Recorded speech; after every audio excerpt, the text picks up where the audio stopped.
N মানে হচ্ছে neutral.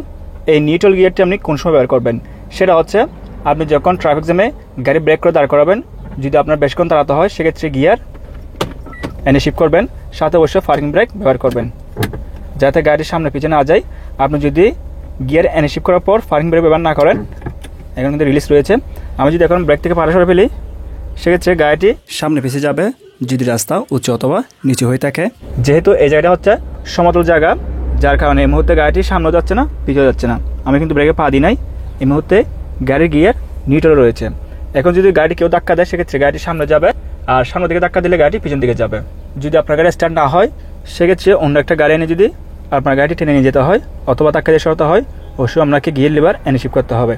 আপনি এন গিয়ারটা তখন ইউজ করবেন যখন আপনি কোথাও লং টাইম দাঁড়াবেন, আমি এই জায়গাতে বেশক্ষণ দাঁড়াবো, সেক্ষেত্রে আমার যেটা করতে হবে গাড়িটি প্রথমে নিউট্রাল করতে হবে, সাথে পার্কিং ব্রেক ব্যবহার করতে হবে।